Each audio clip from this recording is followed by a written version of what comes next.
Welcome back to the Sully Scoop, where three lifelong Husker bros dive in depth on all surrounding the new era of Husker football, where our cups never run dry of the Roulade under head coach Matt Rule. Made by fans for fans with J-Saul, B-Saul, and T-Saul.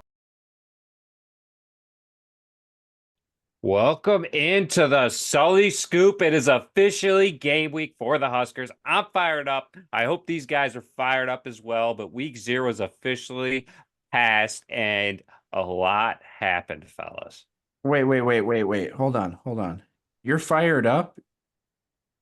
You're fired up to go 6-6? It's week 1, baby. This is our first win of the year. I actually picked this as a win. This would be our first win to start the season in 6 years to start 1-0. This is also the first time in 7 years that we are not playing a Power 5 team to start the season.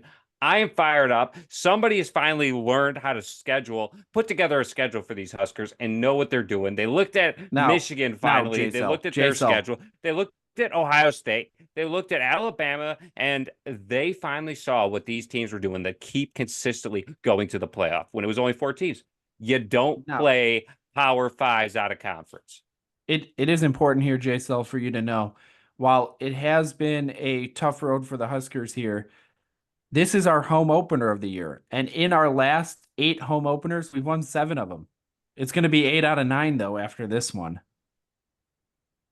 Yeah, it's going to be a no contest. But, you guys are getting ahead of yourselves because we got to talk about the previous week before we preview the week forward. And Jay, so I just got to ask, how are your playoff predictions doing over there?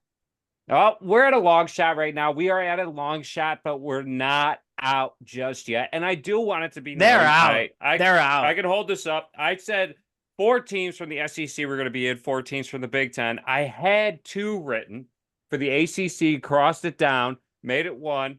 And I don't know if you can read that, but crossed out right there is North Carolina was my other team. And unfortunately, I put Florida State in. I thought DJ coming back from, the Pac-12, which is no longer, actually, his team would still be in the Pac-12. But coming back to the ACC, he'd be a grown-up now, knew how to play in a bigger, setting. The ACC is obviously a bigger setting than the Pac-12. But when you go overseas, anything can happen. Scott Frost saw that against a 1-win Northwestern team. Now, Scoopers, if you would have listened to T-Saul, you would have cashed money just like I did on DraftKings, because I told you all Ireland is the cursed bull, the cursed place to play, as we found out ourselves when we lost to that 1-win Northwestern team. Florida State should have seen it coming. Georgia Tech wasn't actually that bad of a team last year. They look like they're on the ups, and after knocking out Florida State, realistically, Georgia Tech could win the ACC. Well, they look like they're on the ups because they never have been anything. Hold on.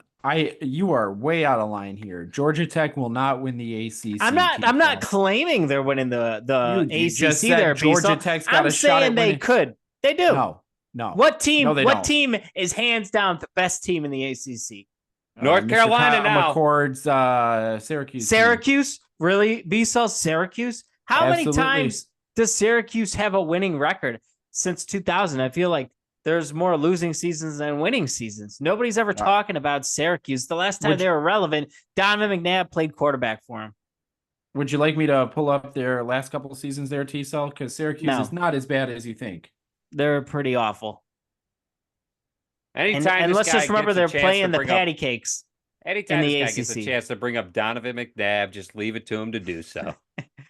That's right, folks. He was the guy, the man. And he's from Syracuse. And unfortunately, Kyle McCord is no Donovan McNabb. He's not going to do anything for Syracuse. I think they're going to be lucky to make a bowl game. I wouldn't say they're going to be lucky to make a bowl game. They were 6-6 last year and made a bowl game without Kyle McCord. I think adding Kyle McCord now they're going to be 5-7. Adds about 0 wins to your schedule, but certainly doesn't take away any. Now, they've made 2 bowl games in a row there. Ooh, yeah. Oh, yeah. And you have them predicted to go to the playoff. This team has made 2 as a 3 seed, J-Saul, mind you, as a 3 seed. No, we did not pick seeds there, T-Cell, but I appreciate you trying to lock in something that's outrageous. I told you I think this Syracuse team has a cakewalk of a schedule, and I believe this team is going to win the ACC, which will therefore grant them a berth into the CFP. Now, And Beasol, I therefore, gotta ask Florida you. State is not officially eliminated, and my pick is not out the window yet. But if I'm a betting man, I think North Carolina's got a better chance to make it. Now, today, And that's my team, Jason. You should have stuck with than me from Florida the beginning. State.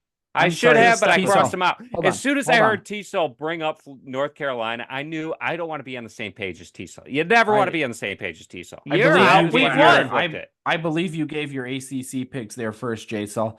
But second, T-Cell, you did not pick North Carolina to win the ACC. The first Yes, I ACC team you claimed and put into the playoffs was Clemson. So So no, which is just I an have idiotic North take. Carolina. I have North Carolina. What are you talking about? I only have one ACC team going to the playoff. No, you do not. You have Clemson and you have North Carolina. I'm calling BS on that, Beasol. We get 12 teams in. Yes. So and there's Scoopers, just so you know, I put Michigan in the playoff and I'm really regretting that pick. I want to pull Michigan out. I think they're going to be scary bad this year, but the season's already kicked off, so there's nothing you can do about it, even though Michigan hasn't played a game yet. I don't like that B-Sol's coming out here and saying that I gave my picks first. No, I clearly had it written down, North Carolina, and I crossed it off, put FL State. And why? That is because we talked about it before. Guess what? Just because you weren't on the call, you were not invited to our phone call to talk about picks. Clearly, because we talked about it, and that is why I crossed it off. Talking to T-Cell, maybe you weren't there, but it happened. J-Cell, I gotta ask you a quick question here. How do you abbreviate Florida State? FLST, Florida State. Not FSU like every other human being in the world? Hey, you're getting ahead of yourself. I was going to change it to a different team there. Yeah, you certainly wish you could have changed it that way. And you should have put Georgia Tech there. T-Cell, to go off of this again, you did have Clemson listed because your big claim to fame was that the Big 12 would get no teams in. You've tried to backtrack that a couple times now, saying, I never said that. I think they'll get in. It's almost as idiotic a take as J-Cell saying the Pac-2 is going to get in. Well, that's not an idiotic almost take. as idiotic. So the key term there is almost as idiotic. It might have been an idiotic take by me, but J-Sauce was clearly next level. Okay, let me get this started for you. Picking Washington State to make it is today, looking at it today, J-Sol is not my worst pick. Is not my worst pick today. Is it there, T-Sol? Is that my worst pick? Yes. It still is, yes. That is an absolute lie. FLST, Florida State. I was going to write the whole thing out, B-Cell, and guess what? I forgot how to spell it all, so I just stopped at FL. I knew what I meant there, and I didn't need you. You were never looking in my notebook, so it didn't matter what I put there. I don't know that you needed to admit you don't know how to spell Florida. There's a rapper named Flo Rida who is literally Florida spelled out. That doesn't even matter, B-Cell. You are getting ahead of yourself here. You, on the other hand, picked Syracuse to win the ACC and go into the college football playoff. Let's not stop there. Also, hold up 1 second. Can you spell Syracuse for me? Without look directly into your camera. Can you spell Syracuse for me? SYRACUSE. Syracuse. As he's looking into his notebook, he actually pulled up Syracuse's schedule already before we start this. Before we started this, to spell that right. Well done. That is incorrect. And here's the thing. I still have to circle back here because T-Cell's trying to claim that he only has one ACC team. T-Cell, let's go through your picks again. I want to hear you say your 12 teams so that your idiotic take, say, I never picked Clemson, is just false. And you realize that Clemson was the number 11 team that you put in going down your list of 12 because you had them winning the ACC, rebounding under Dabo Swinney. I didn't say winning the ACC. I said North Carolina's winning the ACC. You did not play the tape. We're going to be playing that tape all year round. No, do play the tape, because you came at me when I said that Dabo Sweeney is going to be fired. By the way, he came out and he said he is not letting any fan call into his weekly radio show anymore after the fan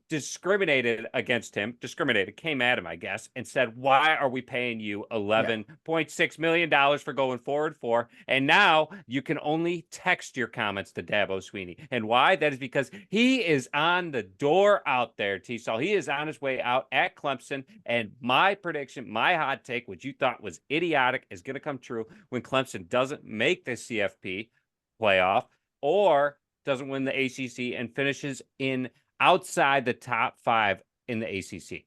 Look, I don't mind my pick of Clemson going to the playoff. I'm just saying North Carolina. Oh, you're owning it? ACC. Wait. You're owning. I just don't remember picking Clemson two now. ACC teams there, B-Sol. But again, we were kind of thrown under the bus because we came on expecting to talk about playoffs, and J-Sol's like, right here, right now, we're picking these teams. So I didn't get to lay them out and spell them all out on the paper. I just did it on the fly. Clearly, I didn't either. I got halfway through spelling Florida, which I do know how to spell. It's just like the singer Flo Rida. And I was going to write the whole thing, but I was pushed to the gun as I had to give my picks first as B-So was talking. And that's what happened. So here's what I'm going to tell all the scoopers out here. I don't know if these guys are going to be credit for not, but Michigan's out of my playoff ranking, and I'm going to push in a Big 12 team of Kansas State. Now, I don't know if they're going to give me credit for that, but Michigan is hit the road. They're out. They ain't making the playoffs. It's too late, T-Cell. Your picks have been posted too late, online. but none of them have played yet. It has nothing to do with Florida State. So I feel like it should still be valid. I mean, B-So, didn't you quick back out of a pick last week? That was my defensive MVP. T-Sol. Oh, well, we're not counting that there, B-So, because guess what? It was too late. Yeah, well, it was not after the season kicked off there, T-Cell. It wasn't after you saw Week Georgia 0 Tech. doesn't count. Week 1 is kickoff. Week 0 doesn't count. Hey, Jason, you hear that? You hear that? Week 0 doesn't count. Those couple opening losses we had for the last couple of years don't count. I'll tell you, when Week 14 finishes for the season, I will officially put in my playoff teams. Spoken like T-Cell. Oh, hold on a second. I just want to hear you guys say, if Kansas State makes the playoffs and Michigan does not, you're giving me credit for that. B-Saw, you're writing it down as an add-on? No. Well, I guess we'll give you credit Scooper, for that. so they're saying they're not giving me credit, but if Michigan makes the playoff, they're still not going to give me credit. This would be the first thing that he said ever hit. So I would give that to you. First of all, Kansas State, and you. Michigan State. First of all, Michigan is not making the playoff. I'll give that to you. Now you're just saying Kansas State's gonna make the playoff. I gotta pick a Big 12 team there, Jason. No, hold on. Oh, because you're not riding with Colorado. Why would I ride with Colorado? T-Cell. 2 weeks ago, it's Utah. Actually, the team you want to be. 2 weeks ago, you argued with me when I told you that when Michigan plays Oregon on November 2nd, they're going to be unranked, and you told me no way they're making the playoffs. So change your heart, B-Sol. Change your heart. Oh my God. Change your heart. You made me lock that in as a hot take saying that Michigan's going to be unranked come the start of November. That sounds like your problem. and now you're telling me that they're not going to make the playoffs? That's your problem there, B-Sol. You can be ranked and still miss the playoffs. Last I checked, 25 teams ain't going in. No. I can tell you right now, T-Cell, we're not changing it. I'm making you stick to your hot take of Michigan without Connor Stallions making the playoffs. Well, I'm just telling all the scoopers, if Kansas State's the one in, I want full credit. Hey, J-Cell, so we each get to make a change after week 3. How's that sound? I mean, I would like to make a change today, too. I think I'm going to drop Florida State if we get to drop teams. I'll just drop Florida State. That's no big deal. And watch Florida State will go on a tear and make the playoffs.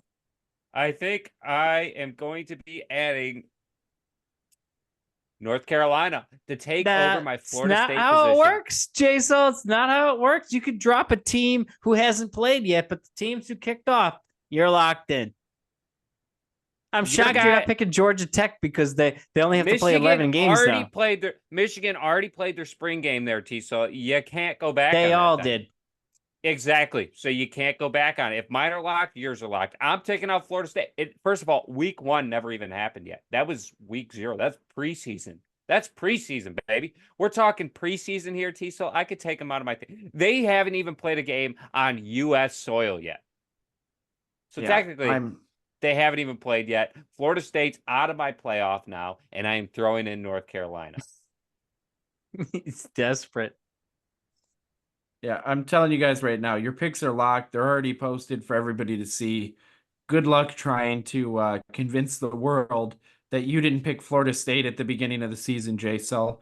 And T-Cell, good luck trying to tell people that you actually think Michigan's a good team without Connor Stallions.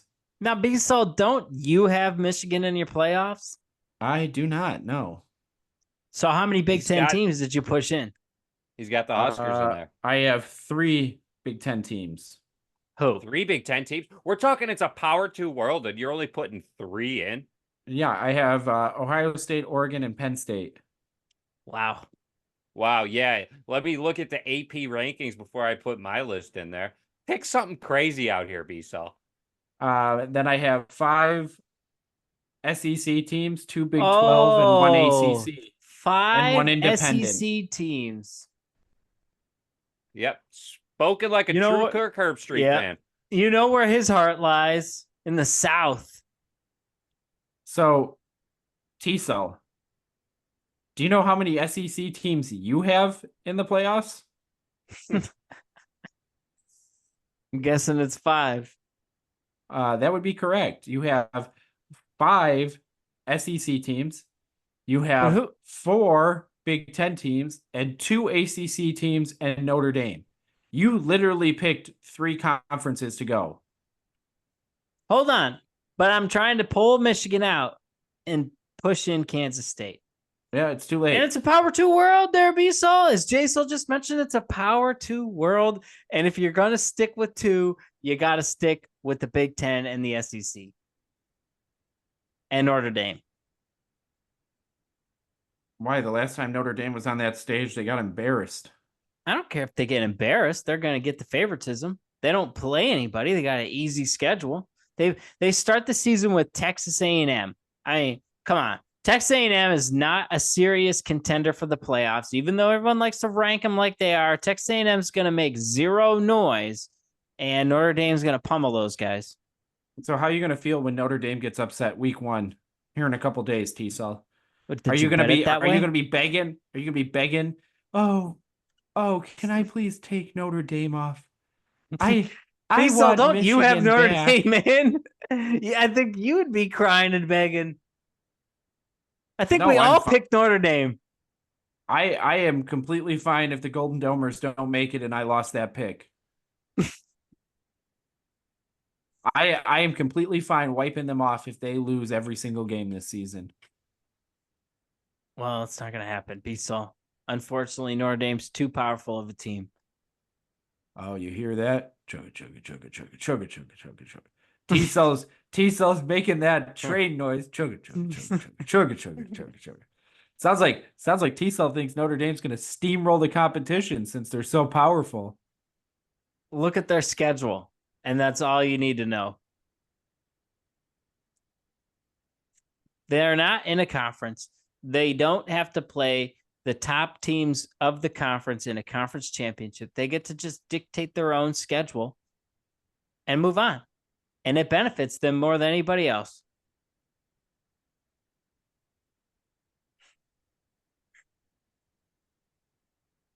Yeah, I don't disagree with that. I think they definitely get the benefit of the doubt because they don't play anyone they don't want to play. They don't have to go against Ohio State anymore. They don't have to go against, Penn State anymore. They get to pick and choose who they're playing, and they've been playing USC for years now because USC has been a dumpster fire. That's exactly right.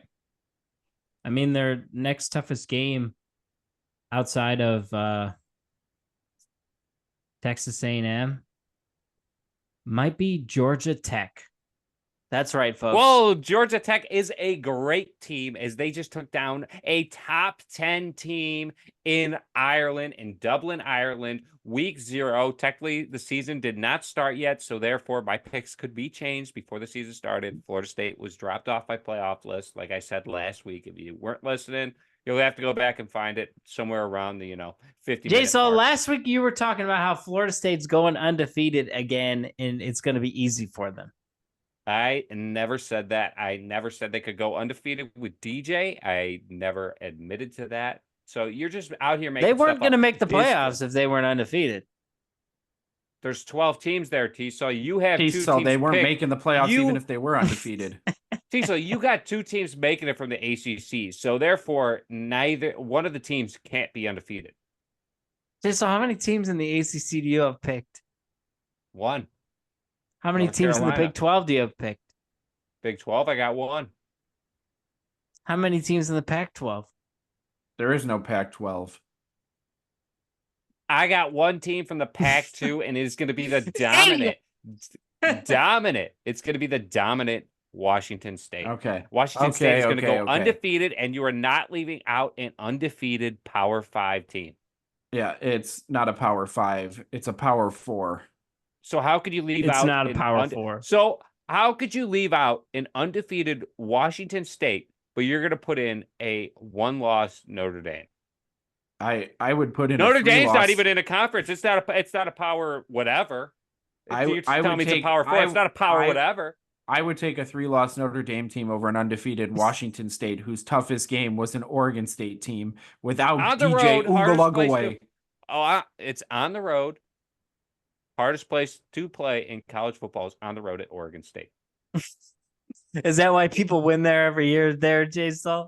I believe Oregon State has the most upsets at home. Hey, J-Cell. I I don't think don't that's want true. to. Recently, Hold they on. upset Oregon State's and an upset in every single game they play in, Jason. So That's yeah, exactly if they happen to win 6 games, then they pulled 6 upsets because that's like the worst program you could ever coach. Just ask Mike Riley. Yeah, no, that's the house that Mike Riley built. It's on And it's not a sprinkles and house. whipped cream. It's just a raft floating in the ocean. He Well, got you lost. guys Anyway. will Doesn't know both- how he you got will there. Both be eating your words. You will both be eating your words when Washington State runs the table, goes undefeated, wins their conference championship. Sorry to tell you, Jason, but they're on a raft float right next to Oregon State. It's Yeah, just you the can winning you can raft. take either one of the turds from the Pac-2 that didn't get taken to another conference, and you can call one golden and one brown. And I'm telling you right now, they're both still turds, J-Cell. Wow, ASU is so much better than those two. Arizona, They are. Did Arizona State get invited to a conference, or They did I did. miss How something? is Cal? How has Cal oh. been in the last 15 years? Well, good enough to make another conference. Arizona's had one good year in the past 50 years. So I don't get And, why those hey, teams do you were wanna left know- out. do you wanna And know you want to know something, why Jason? they were left out? It's Hey. because the Pac-12 is not dead. It's the Pac-2. It's a Power 5 world. Hey. And Washington State's getting in. Hey, you want to know how good Arizona's been in the last 15 years? Good enough to make the Big 12. But enough Well, about how do J-Cell you and his feel love that affair Washington for the State- Pac-2. Washington No, State we're had we're more moving wins on than from your Colorado Pac-2 last love year. affair. We're moving How on does it from your make you feel? Pac-2 love affair. We're going to go on to ask you guys a simple question here. For UTEP, official depth chart got released. Did anything surprise you on the offensive side of the ball? Absolutely. I thought it was pretty interesting that Washington State is going to make the playoff, by the way. But I thought it was pretty interesting at the depth chart, looking at the left guard, left tackle. We got depth, fellas. I'm not saying it's good depth, but we have depth out there, especially losing Who is this guy? Prochaska.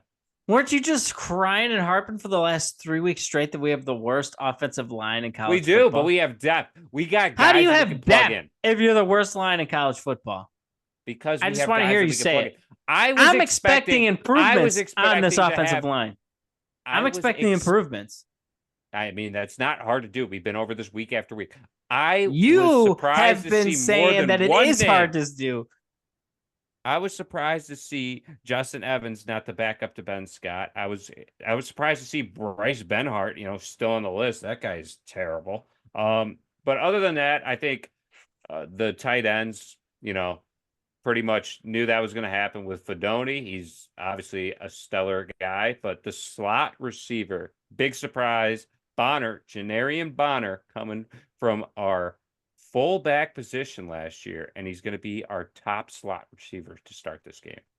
Well, Beasel, I think Jason just wanted to hear himself talk there because when I look at the depth chart on the offense, there wasn't any surprises. I mean, they've been talking about a 3-headed running back monster, and that's what they're giving us. Dylan Raiola is, of course, going to start. We knew the 2 wide receivers they had coming in were going to start. You know, Fedoni, we knew he was going to start. Offensive line looks the way I expected. What about Carter Nelson at the slot receiver, a tight end recruit? I knew that. They came out and said a couple of weeks ago that he's going to play wide receiver this year to see the field because tight end's too complex and he won't see the field as a true freshman as a tight end. What about Malachi Coleman coming out as the 3rd stringer? Not that much of a shock, Jason. He's a redshirt freshman coming in now this year. He's still pretty raw. And our wide receivers didn't show up last year. So you got to start with the veterans. I believe he's a sophomore. I believe they burned his red shirt last year. I think he got in 5 games. Well, either way, he's still pretty raw. And he's still going to see a lot of playing time. And you switch guys in and out constantly on offense. T-Cell, I will tell you right now, the biggest surprise on the offensive side of the ball, yes, they did say Carter Nelson was going to be playing wide receiver to get the ball. The fact that he's listed as the 3rd slot receiver behind IGC and then also Janarian Bonner, those 2 guys are not as skilled athletically as Carter Nelson, and I expect him to climb that depth chart fairly quickly. I was also shocked to see, yes, they've talked about it being a 3-headed monster at running back. I get that. But the fact that you're telling us that all 3 of these guys are the same after Ramir Johnson, who I called to be a breakout player last year, really didn't see the field in the first couple games, I think it's interesting that he's listed as the top option out of the 3-headed monster. Maybe the other guys are having fumbling issues or something because Ramir's the senior out there. So I get it. They're riding with veteran leadership is what it seems like because you have a freshman quarterback. So they got to make up for freshman quarterback mistakes. And hey, at least Ramir's not going to fumble the ball away or he's going to make that catch that maybe somebody else ducks out of the way from.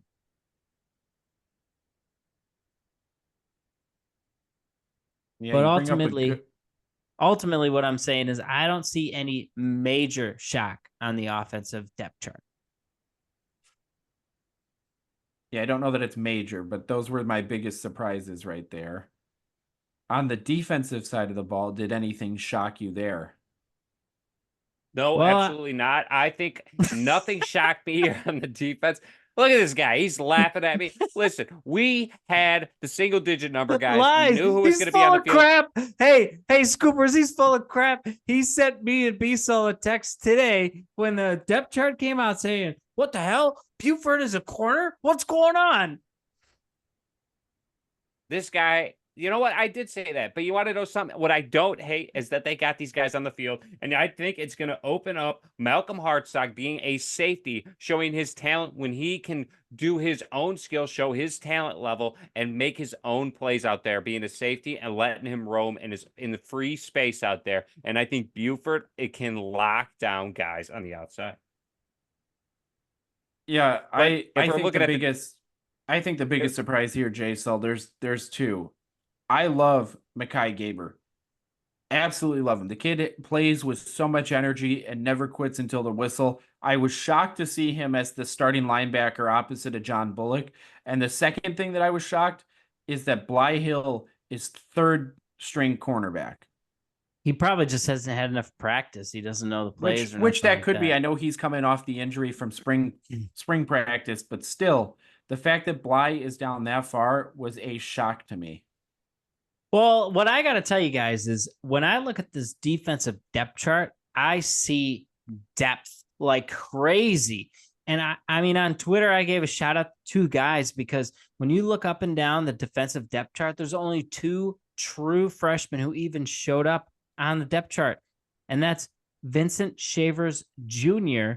and Amare Sanders. And so you just got to think about like what those guys are doing in practice, because we're talking this defense is going to be top 10 in the league for sure. I'm saying in all college football, we're expecting a top 10 defense. And there's a lot of veterans out there. There's a lot of talent out there. Only to have 2 true freshmen just shows you like what animal we're dealing with this season and how legit it's going to be. But the shock for me was the fact that Buford was moved to corner and Hartzog moved to safety. Those were the 2 biggest shocks. And then Gaber, I felt like that second linebacker spot, like I feel like there's going to be a lot of plug and play until they find the guy that fits the mold the best. So you're coming out here going to say there's depth on the defense. When I brought up the offensive line saying we have depth, we have zero true freshmen on the roster there on the depth chart. That ain't saying much, Jason. Not saying it's saying much, but I was surprised that we had more depth at that position when we lost Teddy Projaska for the year. And then you look at left guard, we got 3 guys slotted in there. I was expecting to see a lot of guys, or at least a couple of them, their names on there twice. As the backup for Ben Scott.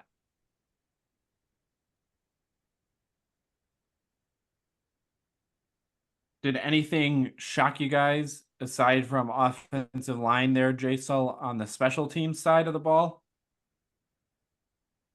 No, nothing really surprised me. I guess that IGC, he obviously is a sure-handed punt returner. I think Ja'Cory Barney, though, is going to be the best, option for returns, big returns. Yeah, I think Barney's going to take that over. I bet you they play him in the second half of UTEP and they don't look back. I think he's going to just be dynamic out there for kick return and punt return. And also for kick return, I think we're going to have 2 of them out there anyway. So he already might be starting out there. Yeah, T-Cell, I would agree with you. I think Barney's going to start out there for both. I think they're going to do the 2 deep kick returners. But I was a little shocked, too, that Bushini was not the kickoff specialist this year as well. I mean, did he do that great with it last year? Decent amount of touchbacks. But maybe they're looking at it in terms of trying to let him focus on punting. And also Tristan Alvano is an or. He's not a guaranteed for the kicker. I believe he has been dealing with some injuries at the moment. That's correct, J-Sul. Alvano has had some injuries out of camp this year. I can't remember. Last year, he was pretty all over the place, right?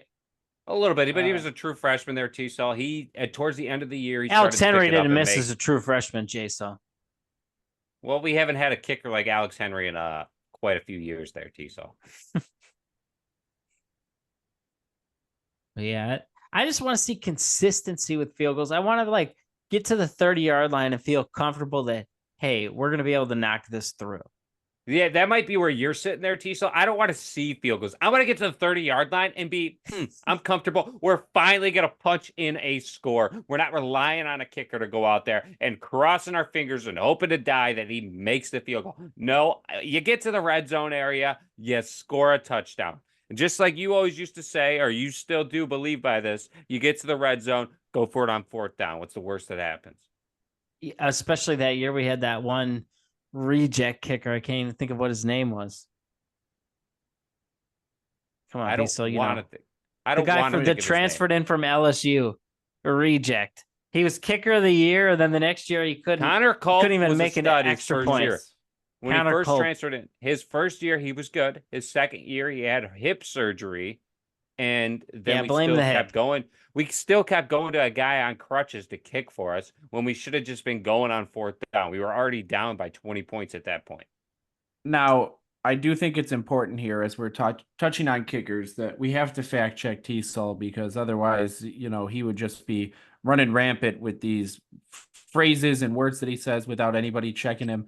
And I thought it was a little strange what he brought up, but I just want to let you guys know, Alex Henry did redshirt his freshman year. He did not come out and start as a true freshman. No, I'm not saying start, but I'm pretty sure he came in and knocked in the game-winning field goal against Colorado as a freshman. Correct me if I'm wrong, Jason. I'm pretty sure that was on your birthday. It was on my birthday. I don't know if exactly he was a true freshman at that point. I believe he was already been kicking. He was for the definitely a team. freshman. I didn't say true freshman. I said a freshman. I do remember that. It was a 57-yarder. Yep, that went out and then came back in. All I knew is it went into the goalpost and we beat Colorado. Couldn't ask for More much of that more. magic. And we could certainly use it this year, week 2. But that's not where we're getting started. It's against UTEP Game 1 at home, 2:30 kickoff in Lincoln, Nebraska Memorial Stadium. It's going to be a beautiful setting. Supposed to be a nice, warm game. Not super hot. I believe it's supposed to be down into the 70s, high 70s, low 80s. It's not going to be in the 90s and humid, which could help us. Yeah, well, Jay, so what I'm going to tell you about this UTEP game is the boys are going to feast. The men are going to eat in this game. And I'm talking Nash, I'm talking Ty Robinson, I'm talking Jamari Butler. They're going to eat all game long. UTEP's probably practicing a bunch of screens and a bunch of 1- and 2-step drops and passes because they're not going to be able to handle the bull rush coming from those guys. What I think is interesting, if you're to open up UTEP's entire depth chart and see what they got, they have 0 true freshmen starting on their team. I think there's going to be a lot of, not a lot of mistakes happening from the UTEP sideline. Now, are they going to be able to make plays? No, because obviously they are not going to have the talent or shouldn't have the talent that Nebraska does on the field. However, I don't think we will be seeing dumb mistakes from a veteran team that they got coming up from UTEP. I'm not saying dumb mistakes. I'm just saying they're not going to be able to handle our defensive line. What are they calling them again? They're calling them death row, right? So get ready. Death row's going to eat. Well, it'll be interesting if we get to their backup quarterback or not throughout the entire game. But they have they have 2 transfers in there at quarterback. They have a lot of transfers on their team, so maybe they won't be playing as a team, but they're all veterans on their roster. Yes, I think UTEP is a very veteran team, but also, again, they're learning a new system, got a new coach in there. And, unlike Alex Henry, who was a sophomore, there I say redshirt sophomore, when he made the kick against Colorado, T-Cell, again, I think you're going to have to learn your years and learn your players before you start throwing out what years they were and giving them more credit than credit's due. Well, B-Saw, you looked at the wrong year they played Colorado. It was actually the year before that. Nope. He kicked a 57-yard field goal with 1:43 left. And he may Nebraska have went up kicked several 57-yard field goals. Back-to-back years. The guy was a beast. He never missed. No, that is incorrect, T-Cell.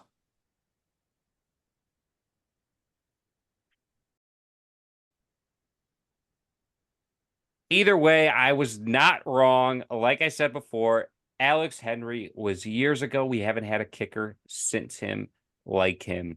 It's been years. That would be correct, J-Cell. And just going to hit on a couple things here about this UTEP game because, again, it's going to be nice to start with a win. This game isn't going to be close. I think that 27.5 point spread is a lock. Let's start with it. Like Justin said, it's, Scotty Walden taking over a team. In UTEP, it's going to be a transition year. They went 3-9 last year, 2-12 in Conference USA play. 1 game ahead of being in the basement of their conference. And let's face it here, I think the stat of the day that's important, as much as everybody's complaining about Nebraska's bowl drought, UTEP has not won a bowl game since 1967. So we're better than Texas El Paso. That ain't saying much, folks. Yeah, I expect the steamroll. I expect Nebraska to roll on all cylinders. It's going to be a no contest. Now, T-Cell, what is the score that you've got for this week? I am picking a Nebraska win 42-3. I think they'll give up a field goal in the first half, and that's about it.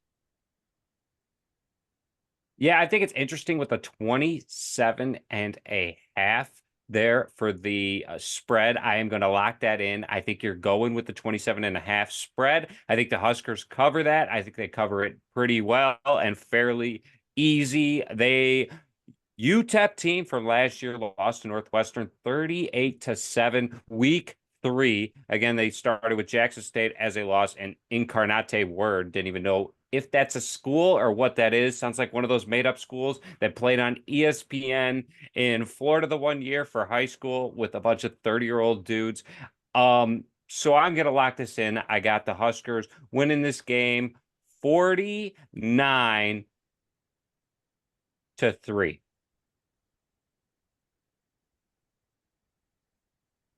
Yeah, I like both your picks. I don't see there's any way that this Husker team doesn't score upwards of 40 points. Jason, I was kind of on the same page with you with 49. I think the Huskers are actually up big at half. It wouldn't surprise me if it's like 28-0, maybe 31-0 at half. I think the Huskers are going to end up hanging on to win though 52-10. I think they're going to get I think UTEP's going to score towards the end of the game when Nebraska starts putting in some subs to get some other guys some work there. And I think the offense is going to start to stall after they pull Raiola in the third quarter. With the depth that we have in the defense, I don't really see him getting past and scoring. I think there's got a lot of guys that are going to get looks here at the end of the game. However, I think it's going to show what Matt Rule has been doing with the defense. I think it's Tony White's defense, his scheme. I think it's going to be tough for this UTEP team to come in on an away field in Memorial Stadium. We're finally starting with a win. We're up big. I think the place is going to be rocking. It's going to be hard to get those guys settled down. And I do want to come out and say, I think we see a touchdown from every one of the quarterbacks. I think you see one from Harburg. I think you see one from Kalen, and you certainly seeing one from Dylan Raiola on the first drive of the game. I certainly hope we start with the ball because he's going to drive the boys down quick. I'm changing my score. I'm gonna disagree with you on that. Danny Kalen isn't going to see any time this game. No, he's not. He's definitely not. And I'm changing my score. There's no reason to burn one of his games for his red shirt. And T-Saw, what is your score? I'm changing my score, actually. Okay. I think the defense... Fine. If he doesn't see the field, do you think the transfer in from your NAIA top guy sees the field? Why isn't he on the depth chart? Why didn't he make that? Remember, he's not going to see the... He doesn't know the plays, Jason. You're not going to put in a guy who doesn't know the plays. He's not active, which is why he's left off the depth chart this game. They have Danny Kalen active, but I can tell you right now, if he doesn't see any game action, it's a blessing. They're not going to put him in unless they need to. Yeah, I totally agree with that. And here's my new score. I am actually changing Nebraska's points to 35 because I expect them to be running the clock heavy in the second half. And I'm changing UTEP's score to 0. I think the defense is going to come out and pitch a shutout. And I mean, we're expecting big news from the defense this year. I think they're going to come in, put down those expectations, and say, give me Colorado. Okay, I'll take back my statement about all three getting a touchdown. Whoever plays quarterback in this game will get a touchdown credited to them. Whether it is by their legs or by the air, because when Harburg's in there, he is the fastest kid on the field. Now, Jason, I'm calling BS on that because how would UTEP's quarterback get a touchdown if you're only giving him 3 points? I said for the Huskers there, T-Saw. Thanks for trying to catch me there. But what do you guys think about that? Defense pitching a shutout. I think at the end of the game or at some point during the game, I think something's going to happen and they're going to get away with a field goal. That was the old team. I don't think the defense will break in the red zone, but I certainly hope to see UTEP driving the ball to see how our defense reacts if we're up big and see how they can handle a red zone possession if we can get a stop against a team like UTEP, which I certainly, expect at this point. But if UTEP is driving the field and they're putting up upwards of 14 points, we got a lot to worry about for the rest of the year. Totally agree with you, J-Sal. And now here's a hypothetical question. If Nebraska pitches a shutout against UTEP, do you expect a shutout against Colorado? No, getting I do ahead of not. I think ourselves? I think you're getting way ahead of yourself, but I also think that Colorado has 10 times the athletes that UTEP does. I would agree with that statement.